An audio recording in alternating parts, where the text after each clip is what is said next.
하나님께서 우리에게 주시는 말씀은 로마서 8장 1절부터 4절까지 말씀입니다. 로마서 8장 1절부터 4절까지 말씀입니다. 우리 함께 읽으려고 하는데요. 로마서 8장 1절부터 4절까지 말씀, 우리 성경을 보시면서 읽겠습니다. 로마서 8장 1절부터 4절까지 말씀, 우리 다 같이 한 목소리로 읽겠습니다. 그러므로 이제 그리스도 예수 안에 있는 자에게는 결코 정죄함이 없나니, 이는 그리스도 예수 안에 있는 생명의 성령의 법이 죄와 사망의 법에서 너를 해방하였음이라. 율법이 육신으로 말미암아 연약하여 할 수 없는 그것을 하나님은 하시나니, 곧 죄로 말미암아 자기 아들을 죄 있는 육신의 모양으로 보내어 육신의 죄를 정하사 육신을 따르지 않고 그 영을 따라 행하는 우리에게 율법의 요구가 이루어지게 하려 하심이니라. 아멘. 아멘. 할렐루야. 할렐루야. 아멘. 오늘 우리가 함께 볼 말씀은 로마서의 말씀입니다. 오늘 선포되는 말씀 속에서 예수 그리스도를 통하여, 그리고 생명이신 성령을 통하여서 우리를 구원하신 하나님 아버지의 그 크신 사랑을 발견하시고, 그리고 그 기쁨으로 인하여 복음으로 세상을 살아갈 힘을 얻으시기를 간절히 소망합니다. 로마서는 바울 사도께서 로마 교회에게 보내는 편지입니다. 사실 이 로마서를 쓸 때까지 바울 사도께서는 이 로마에 가보신 적이 없습니다. 그리고 심지어 이 로마 교회는 바울 사도께서 세우신 교회도 아닙니다. 이 로마 교회는 오순절 성령 강림 사건 때에 이후에 세계 곳곳으로 흩어졌던 주님의 제자들 중에서 세웠을 것이다 라고 추측하고 있습니다. 이렇게 로마 교회는 이 겉으로 보기에는 사도 바울과 아예 관계가 없어 보입니다. 그래서 그런지 이러한 사실은 지금 이제 우리들로 하여금 바울 사도께서 왜 이 로마 교회에게 편지를 그러면 보냈을까? 로마에 가보신 적도 없고 심지어 로마 교회를 세우시지도 않았는데 왜 이 로마서를 쓰셨을까 하는 궁금증을 더욱더 크게 만듭니다. 여러분, 이 로마라고 하면 그 당시에 얼마나 초강대국이었는지 역사를 통해서 여러분들은 다 아실 것입니다. 모든 길은 로마로 통한다라고 할 정도로 당시는 로마의 시대였다라는 것입니다. 그러한 곳에 여러분 교회가 세워졌습니다. 작은 교회도 아니고 큰 교회라고 추정하고 있습니다. 그래서 이 로마 교회의 위치, 그리고 로마 교회의 역할이 여러분 어떨까요? 매우 중요한 역할을 하고 있었다라는 것입니다. 이러한 이유로 사도 바울께서는 복음을 더욱 널리 전하기 위해서 이 로마로 가고 싶어 하셨습니다. 여행이 아니라 복음을 위해서 그렇게 하고 싶으셨다라는 것입니다.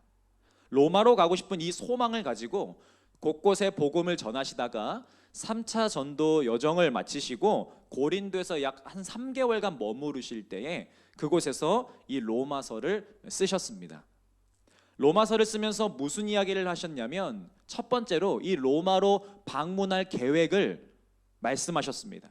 그동안 품고 있던 마음이셨죠. 그 편지에 내비치신 것입니다. 로마서를 첫 번째로 쓴 이유는 로마에 방문할 계획을 로마의 교회에게 먼저 밝히시기 위함이었습니다. 그 계획을 밝힘으로 인해서 기도로 먼저 도움을 받으려고 하셨습니다. 로마서 1장 말씀을 보면 하나님의 뜻 안에서 너희에게로 나아갈 좋은 길 얻기를 구하노라. 형제들아, 내가 여러 번 너희에게 가고자 한 것을 너희가 모르기를 원하지 아니하노니 지금까지는 길이 막혔도다. 나는 할 수 있는 대로 로마에 있는 너희에게도 복음을 전하기를 원하노라 라는 말씀으로 소망을 먼저 밝히십니다. 그리고 두 번째 이유가 있습니다. 로마 교회에게 편지를 보낸 두 번째 이유는 로마에 머무는 것에 그치지 않고 로마를 선교 베이스로 삼아서 그 당시에 세상의 끝이라고 하는 서바나까지 더욱더 나아가길 원하셨기 때문입니다. 지금의 스페인이라는 그 땅입니다. 여러분, 바울 사도께서는요, 이 세상 끝까지 복음을 증거하기를 원하셨습니다.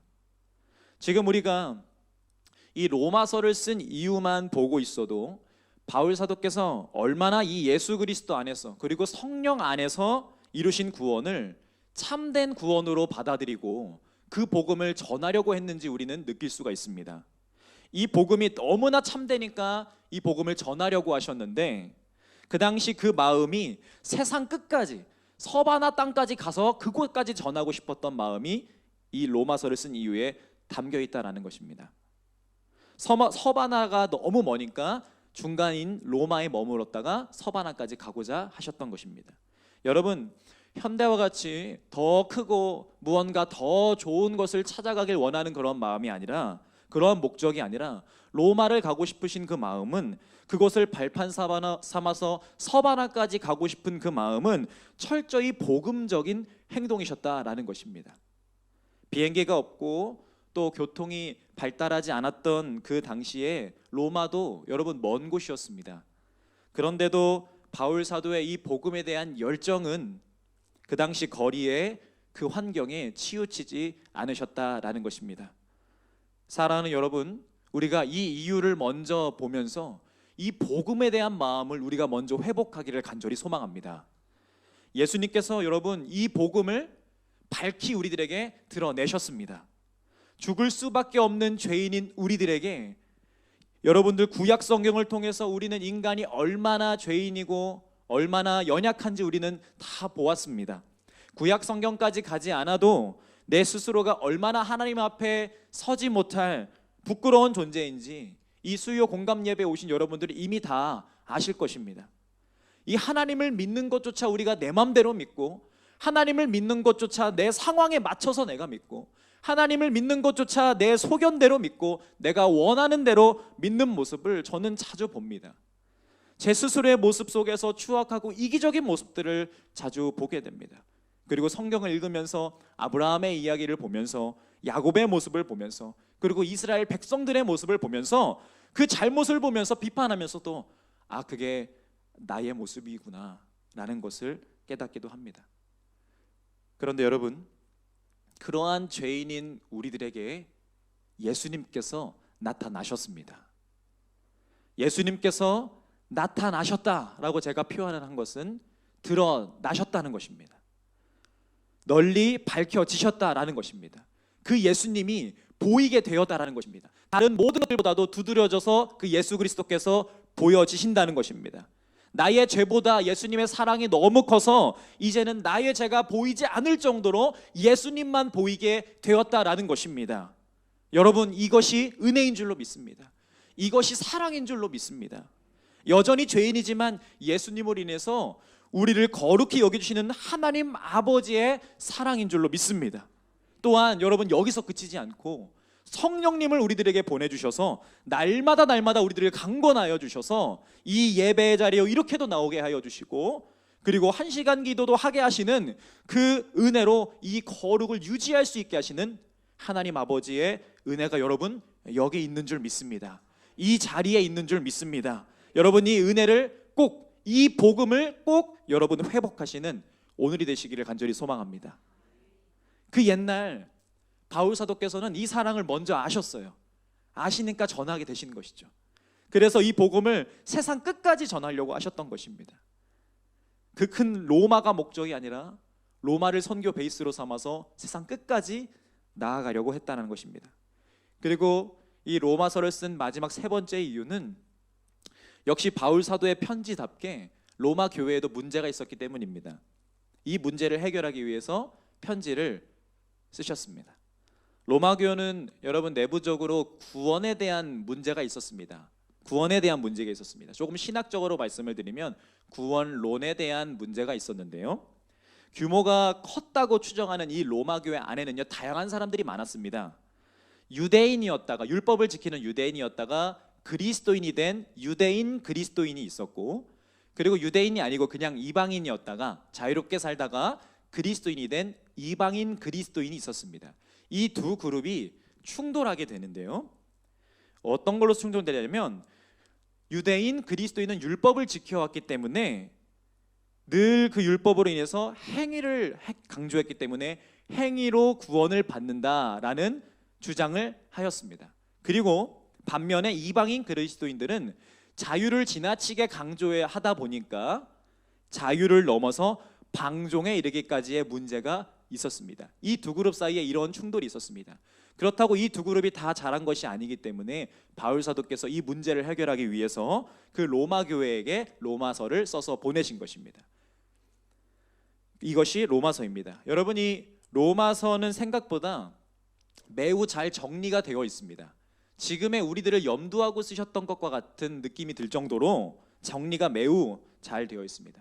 오늘은 우리가 이 바울 사도께서 로마 교회로 보내는 이 편지의 내용 중에서, 이 복음의 열정을 담겨져 있는 이 로마서의 내용 중에서 8장 1절부터 4절까지의 말씀을 우리가 주의 깊게 살펴보려고 합니다. 여러분, 이 가지고 오신 성경을 보시면 8장 1절 말씀 위에 파란색으로 되어 있는 제목이 있으시죠? 네, 그것을 우리 한번 같이 읽어보겠습니다. 시작. 생명의 성령의 법. 네, 본문의 제목이 생명의 성령의 법이라고 나와 있습니다. 저는 오늘 이 본문의 제목을 이렇게 한번 붙여보았습니다. 오늘 설교 제목이기도 한데요, 우리 함께 같이 읽어보겠습니다. 하나님께서 예수 안에서 그리고 성령 안에서 이루신 구원. 네, 하나님께서 예수님 안에서 그리고 성령님 안에서 구원을 이루신 줄 믿습니다. 우리가 함께 이제 1절부터 한번 차근차근 보도록 하겠습니다. 8장 1절 함께 읽도록 하겠습니다. 그러므로 이제 그리스도 예수 안에 있는 자에게는 결코 정죄함이 없나니. 아멘. 여러분 아멘이십니까? 아멘. 여기서 여러분 이제라는 것은 직설적이면서도 매우 현재적인 겁니다. 그러므로 이제, 그러므로 지금이라는 것이죠. 여러분, 지금인 줄로 믿습니다. 그러므로 이제 그리스도 예수 안에 있는 자에게는 결코 정죄함이 없는 줄 믿습니다. 할렐루야. 여러분, 아주 단순한 믿음을 요구하는 거예요. 이것은 복잡할 게 아닙니다. 정말 단순한 믿음을 요구하는 것입니다. 말씀에는요, 더하고가 빼고가 없습니다. 말씀 그대로를 여러분 믿으시기를 바랍니다. 여러분, 우리 사람은 무언가가 더 필요하다고 생각을 합니다. 늘 뭔가 더 있어야 하지만 있어 보일 때가 많습니다. 그리고 뭔가 더 있어야 믿기 쉬운 그러한 구조를 우리가 만들어 버렸고 그것에 동의하며 그것을 받아들이며 살고 있습니다. 그러나 여러분, 주님께서는 오늘 말씀하십니다. 그러므로 이제 그리스도 예수 안에 있는 자에게는 결코 정죄함이 없다라고 말씀하십니다. 여러분, 주님께서는 단순히 우리 앞에 나타나셨습니다. 어쩌면 우리가 요구하지도 않았는데도 주님께서 먼저 우리를 사랑하셔서 우리 앞에 나타내셨습니다. 그리고 그것을 믿으라고 주님께서 말씀하십니다. 나는 죄인이고 그것을 떨쳐버릴 수가 없는데, 나는 준비가 되지 않았는데, 내 스스로도 나를 용서할 수가 없는데, 내가 얼마나 많은 죄를 지었는데 단순히 그냥 믿는 것만으로 나의 모든 죄가 다 사해진다고? 어떻게 그 모든 것을 용서받을 수가 있지? 그런데 여러분, 주님께서는 더 말씀하십니다. 그러므로 이제 그리스도 예수 안에 있는 자에게는 결코 정죄함이 없나니. 여러분, 믿으면 정죄함이 없는 것입니다. 여러분, 믿으면 정죄함이 없는 것입니다. 이것을 읽었던 행위로 구원받는다라는 유대인 그리스도인들은 어떻게 이걸 받아들였을까요? 얼마나 받아들이기 힘들었을까요? 단순히 믿으면 정죄함이 없는 것입니다. 온갖 여러분, 우리가 상처로 둘러싸여서 죄가 없다, 죄가 없어, 우리는 죄가 없다, 나는 죄가 없어 라는 것을 쉽게 받아들이지 못하는, 아니 일부러 내가 그걸 받아들이지 않는, 여러분, 믿지 못하는 사람들이 왜 하나님을 믿지 못할까요? 그것은 받아들이지 못해서 그렇습니다. 이 구원을, 이 믿음을 받아들이지 못해서 그렇습니다. 믿지 못해서 믿지 못하는 것입니다. 여러분, 믿으시기를 바랍니다. 여러분, 믿으시기를 바랍니다. 여러분의 닫혀있던 그런 빗장들을 다 여시고 하나님의 이 구원을 여러분 깊숙이 받아들이시기를 간절히 소망합니다. 그러므로 이제 그리스도 예수 안에 있는 자에게는 결코 정죄함이 없나니. 아멘. 여러분, 여기서 그리스도 예수 안에 있는 자에게라고 하는데요, 이것은 예수 그리스도 안에서 예수님과 함께 이 죄에 대해서 죽은 사람들을 뜻하는 것입니다. 예수님과 연합한 사람들을 뜻하는 것입니다. 그 안에 있다고 고백하는 사람들을 이야기하는 것입니다. 예수님과 함께 한다고 믿는 사람들을 이야기하는 것입니다. 그러한 자들에게는 결코 정죄함이 없다고 말씀하십니다. 여러분, 믿음으로 모든 죄로부터의 자유를 이 시간 누리시기를 바랍니다. 이제 2절 우리 함께 읽겠습니다. 2절부터 조금 어려워지는데요, 함께 읽도록 하겠습니다. 이는 그리스도 예수 안에 있는 생명의 성령의 법이 죄와 사망의 법에서 너를 해방하였음이라. 아멘. 여기서 이는 이라는 것은 왜냐하면 이라는 뜻을 가지고 있습니다. 즉 2절은요, 이 1절에 대한 이제 설명을 하게 되시는 건데요, 그리스도 예수 안에 있는 자에게는 정죄함이 없다라고 하는데, 그러면 왜 정죄함이 없는가라고 하면서 왜냐하면 하면서 2절이 이제 시작되는 것입니다. 예수님 안에 있는 자들에게는 정죄함이 없는데, 왜냐하면 그리스도 예수님 안에 있는 생명의 성령님의 법이 죄와 사망의 법에서 우리를 해방했기 때문이다라고 말씀하십니다. 여러분, 우리 사람이 처음 만들어졌을 때 하나님께서는 생기를 우리들에게 불어넣어 주셨습니다. 기억하신가요? 생기를 불어넣어 주셨습니다. 그래서 이 생명과 성령님은 아주 긴밀한 관계를 갖고 계십니다. 성령님은 생명의 영이십니다. 그 성령님께서 예수님과 함께 계시는데, 그 안으로 우리가 들어가면 죄와 죽음의 법에서 우리가 자유할 수 있도록 함께 도우신다라는 것입니다. 우리가 예수님과 함께 죽었으면 그 죽은 것 안에 생명을 불어넣어 주시는 분이 성령님이신다라는 것입니다. 우리를 새로운 피조물로 만들어 주시는 거예요. 그래서 이 2절은요, 예수님과 성령님께서 함께 구원을 이루신다라는 것을 선포하는 말씀입니다. 보통 우리가 구원을 이야기하면 하나님을 이야기하고, 아버지 하나님을 이야기하고, 그리고 예수님의 십자가 사건을 우리가 이야기하면서 거기서 마치는데, 이 본문 속에는 성령님 또한 중요하게 여기며 우리에게 선포하고 있습니다. 이 본문에 근거하면 성령님께서는 창조하실 때도 아버지와 함께 계셨고, 구원하실 때에도 성자 예수님과도 함께 하십니다. 이 성령 시대, 예수 시대가 여러분 따로 있는 것이 아니라 성령 하나님께서 함께 일하신 적이 없는, 함께 일하지 않으신 적이 없는 것입니다. 삼위일체 하나님께서 늘 함께 일하셨고, 지금도 이곳에 함께 하셔서 믿음의 역사를 쓰시는 줄 믿습니다. 여기서 생명의 성령의 법과 반대되는 개념이 나옵니다. 죄와 사망의 법이 반대되는 개념이죠. 이것은 무엇을 뜻하냐면 율법의 행위를 뜻하는 것입니다. 생명을 창조하시는 성령님으로 인해서 죄와 사망의 율법 아래에 있던 우리가 예수님 안에서 새롭게 재탄생했습니다. 여러분, 우리가 그 안에서 새롭게 거듭났다는 것을 굳게 믿으시기를 바랍니다. 그래서 3절에 율법이라고 이렇게 나오는 건데, 우리 3절 한번 읽어보도록 하겠습니다. 율법이 육신으로 말미암아 연약하여 할 수 없는 그것을 하나님은 하시나니 곧 죄로 말미암아 자기 아들을 죄 있는 육신의 모양으로 보내어 육신의 죄를 정하사. 아멘. 조금 더 어려워졌는데요, 우리 한번 같이 보도록 하겠습니다. 율법이 할 수 없는 그것이라고 할 때에 우리가 먼저 알아야 할 것이 있습니다. 지금 이 바울 사도께서는 이 로마서를 말씀하시면서 율법에 문제가 있다라고 이야기하시는 것이 아닙니다. 율법이 할 수 없었다라고 이야기하는 것이 아닙니다. 여러분, 우리가 여기서 한 가지 짚고 가야 할 것이 있습니다. 율법 그 자체는 문제가 없습니다. 레위기의 말씀, 율법 그 자체는 문제가 없습니다. 여러분, 하나님께서 출애굽한 이스라엘 백성들에게 시내산에서 내가 거룩하니 너희도 거룩하라 라고 말씀하시면서 언약을 맺으셨습니다. 그리고 출애굽기 그 19장 이후에 시작하는 그 말씀들이 있는데, 이 죄인인 인간들에게는 그 당시에 거룩해질 방법이 필요했습니다.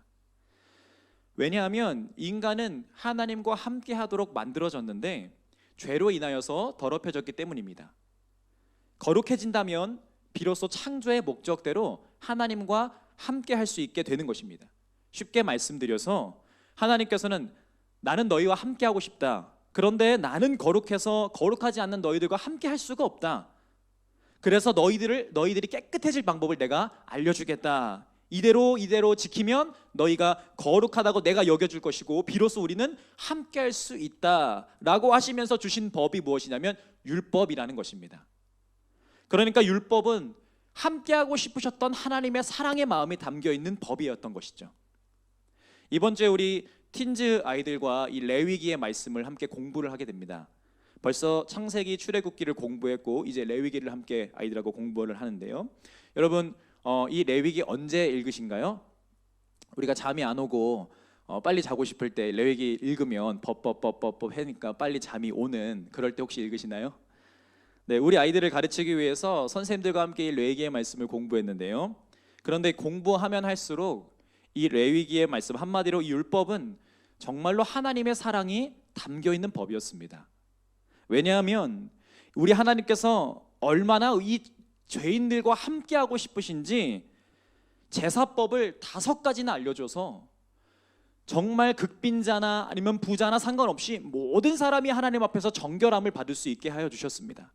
없는 사람들은 비둘기를 들여서까지라도, 비둘기도 없는 사람은 작은 소재, 작은 가루를 들여서까지라도 하나님 앞에 깨끗함을 입으시게 하셨습니다. 그리고 그것도 부족하여서 7월 10일이 되면 대속죄일을 선포하게 하여서 염소 단 한 마리로 모든 백성들을 다 사해 주시고 모든 죄를 용서해 주시는 그 날을 제정하셔서 모든 사람들을 정결하게 하셨습니다. 여러분, 이 염소가 한 마리로 모든 사람들의 죄가 사해지는데 이 염소가 어떤 능력이 있어서 모든 죄가 사해질까요?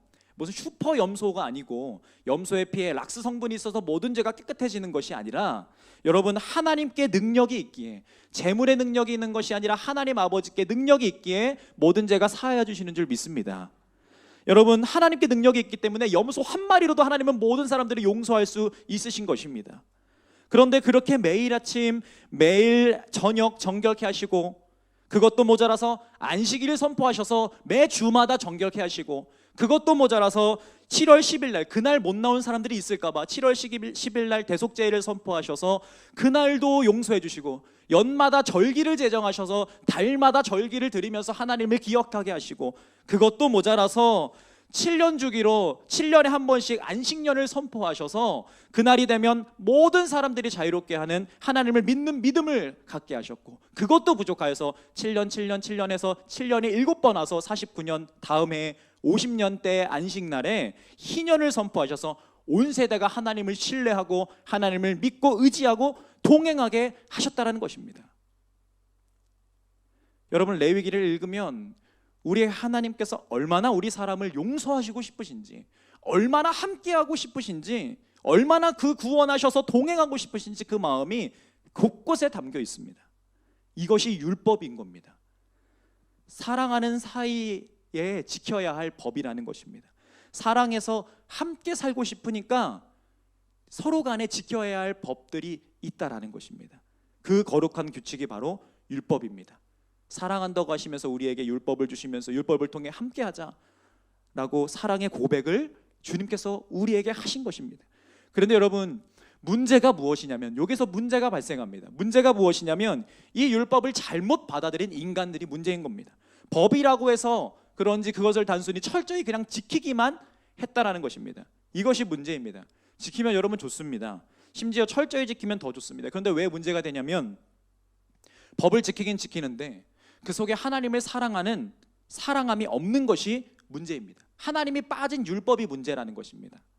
그러니까 주객이 전도되어서 법을 지키는 게 핵심이 아니라 그것을 넘어서 하나님을 사랑하는 것이 핵심인데, 하나님과 함께하는 것이 핵심인데 법만 지켜서 열심히 지키고 끝, 오케이 나는 의롭다 라고 하는 것이 문제라는 것입니다.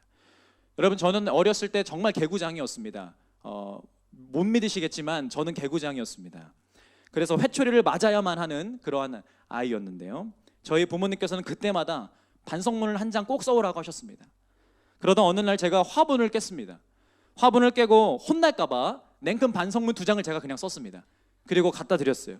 그러면서 저 반성문 썼으니까 됐죠? 라고 한 겁니다. 어떻게 됐을까요? 더 맞았습니다.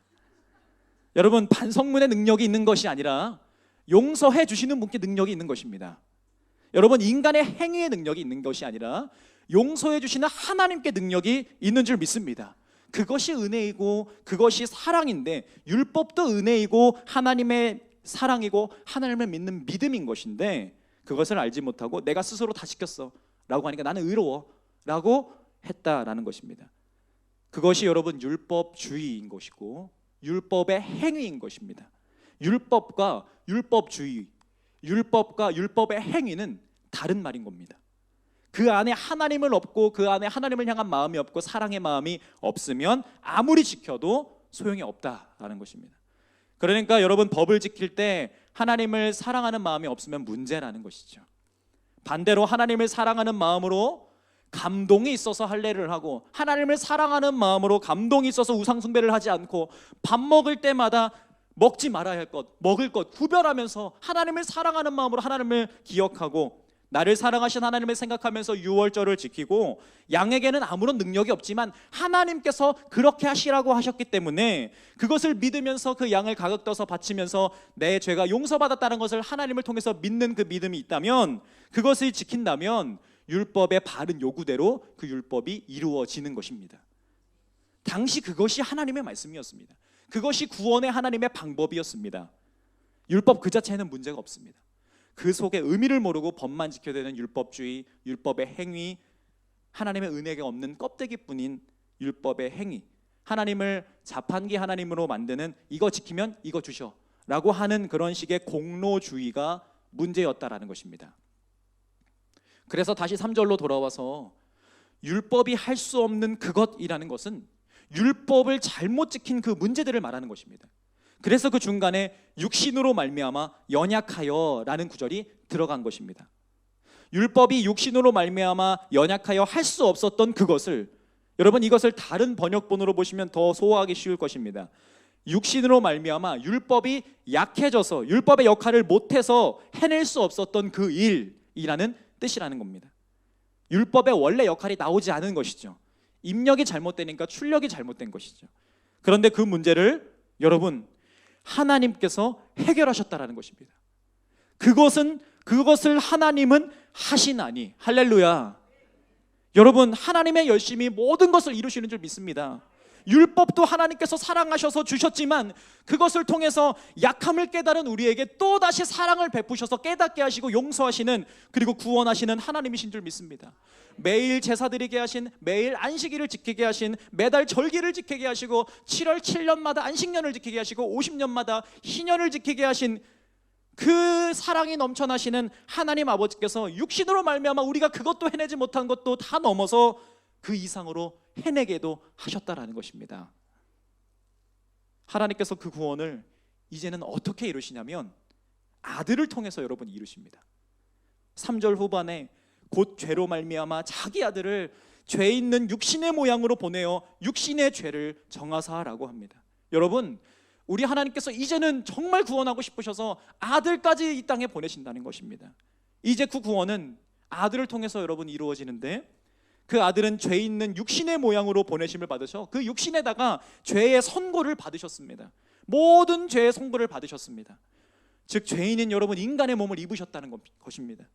완전한 인간이 되신 거예요. 그리고 그 인간의 몸을 입으신 예수님께서 십자가에 못 박히셔서 죽음으로 죄의 값을 다 해결하신 줄 믿습니다. 그리고 그것을 이기고 다시 생명으로 부활하셨습니다. 그래서 이 예수님의 부활과 죽음과 부활이 온 인류의 사건을 뒤집어 놓고 깨트린 인류의 최초의 사건이라는 것입니다. 여러분 그렇게 죄와 죽음의 법을 인간의 육체 속에서 아예 깨끗하게 없애버리셨습니다. 그리고 그것이 끝이 아닙니다. 더 나아가서 성령님께서는 그 비어있는 곳에 깨끗한 새로운 영을 창조하셨습니다.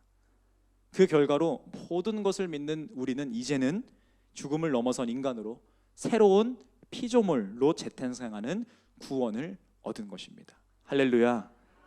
여러분 구원은 신비이고 구원은 은혜이고 구원은 사랑이고 구원은 하나님의 모든 그 우리에 대한 사랑인 줄로 믿습니다. 성삼위일체이신 하나님께서 그렇게 우리를 구원하셨습니다. 그래서 마지막 4절에 이렇게 말씀하십니다. 4절 우리 다 함께 읽도록 하겠습니다. 육신을 따르지 않고 그 영을 따라 행하는 우리에게 율법의 요구가 이루어지게 하려 하심이니라. 아멘. 여러분 육신을 따르지 않는다는 것은 그 예법을 이야기하는 것입니다. 율법주의, 공로주의, 율법의 행위, 사랑 없는 행동 다 이미 말씀을 드렸습니다. 그것을 이제는 따르지 않고 영을 따라서 행하는 것, 즉 생명을 창조하신 그 성령의 감동대로 사는 것, 그것이 우리에게 이제는 있다라는 것입니다. 성령을 따라 행하는 우리에게, 믿음으로 행하는 우리에게, 즉 사랑으로 행하는 우리에게는 처음 시내산에서 주어졌던 그 율법의 요구대로 이루어지는, 여러분 드디어 그것이 이루어진다라는 것입니다. 드디어 그때 주셨던 그 하나님의 마음이 이제서야 이루어진다라는 것입니다. 그런 의미에서 예수님께서 율법을 완성하셨다, 우리가 이렇게 고백하는 것입니다. 아들이신 예수님 안에서 하나님 아버지의 그 뜻이 완전하게 성취되었습니다.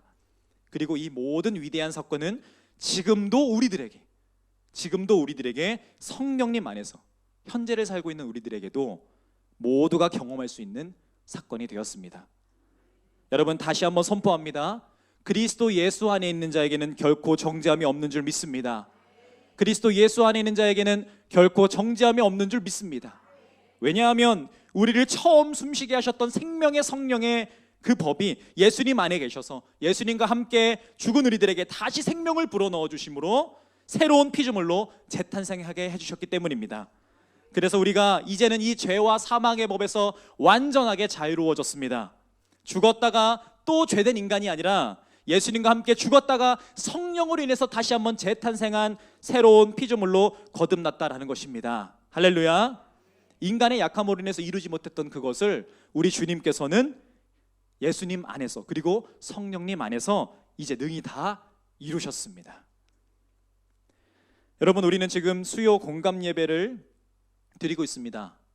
저는 이 예배가 아프고 힘든 사람들의 마음을 공감해주고 그 상처를 치료하는 예배를 넘어서 하나님의 이 사랑하심의 마음을 공감하는 시간이 되기를 간절히 바랍니다.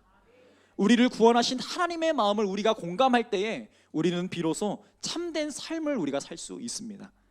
사랑하는 동탄꿈의 교회 여러분, 그리고 모든 성도 여러분, 하나님의 이 말씀 위에 튼튼히 서기를 간절히 소망합니다.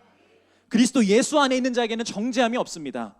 믿음으로 예수님 안에 거하셔서 죄에 대하여서 완전히 죽는 우리가 되기를 간절히 소망합니다. 또한 그 죽음을 넘어서 새로운 생명을 주신 성령님을 의지할 때 그 은혜로 이제는 육신을 따르는 삶이 아니라 이제는 성령의 법을 따르는 삶을 살기를 간절히 소망합니다. 그리하여서 아버지 하나님의 마지막 그 잔치에 참여하기까지 우리의 주어진 삶을 잘 살아내는 여러분들 되시기를 간절히 소망합니다. 우리 마지막으로 1절부터 4절까지 함께 읽고 오늘 말씀을 마치도록 하겠습니다. 우리 다 같이 읽겠습니다. 그러므로 이제 그리스도 예수 안에 있는 자에게는 결코 정죄함이 없나니 이는 그리스도 예수 안에 있는 생명의 성령의 법이 죄와 사망의 법에서 너를 해방하였음이라.